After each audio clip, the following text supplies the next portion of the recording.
So here we have a CAD model for one of the simpler spike shoes for the little CNC project. It's a really simple component.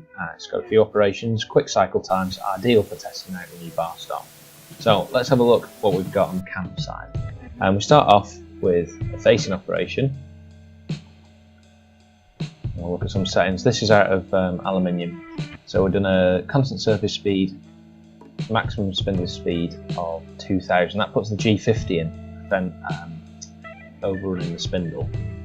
We're using a surface speed of 90 and a cutting feed per rev of 0.02, which is perhaps a bit on the slow side. We could maybe speed that up, but it's going to be fine for now. Clearance, I'm just going to reduce that down a little bit, just hopefully knock a bit of time off there. On to profiling. We're going to do it in, I believe, 2 cuts. So we're doing a step over 2 mil. I'm just going to repeat the finishing pass at a finish feed rate of 0.02. And with all these, rest machine is important to reduce cycle time and prevent a bit of air cutting. Right, next we've got the drill, and we're going to slow things down a little bit for the drill. But what we want to do is make sure the drill tip through bottom is switched off in this particular operation. When we simulate that,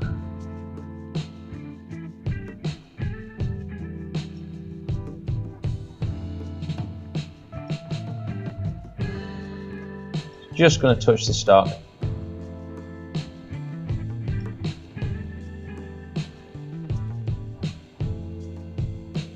Just going to touch the stock and give a little dimple for the spike shoe.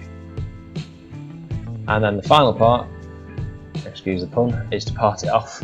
Constant surface speed again at 2000 RPM, and we're going to use that 0.02 feed, but with flood coolant on. Okay, so let's post that. And interestingly, even though we've set the G50 maximum spindle speed on each operation, you still get an option to have a global setting here, which does make me a bit nervous. I'm just going to set it to 2500. I think our chuck's rated to 3500. So, post it. And here's our code. Now, I did a video on the setup of both processor, and we tweaked it to change a few components, but one thing I still haven't got working yet is the proper tool call. So I've got this little tool macro here. It basically retracts to a safe position, calls a tool 2 in this case, and then slowly starts to spindle, ready for the operation. We can see that G50, the S2000 maximum spindle speed, is defined in the operation as well as in the program header.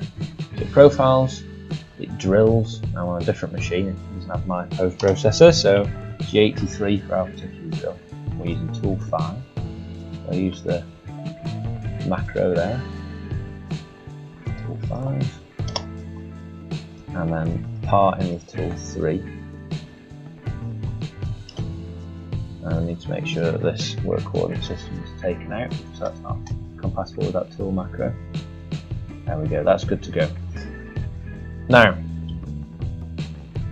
the last thing that I'm going to do is to test the bar stop. I've loaded the bar stop into tool 7. So I'm going to call tool 7, and then I'm going to make a manual move to 00, X0, Z0, and that should be ready to act our bar stop. So then I will go G00 rapid to X0, Z0. I'll end the block, and that should be good to go. So let's head over to the machine and get the program started.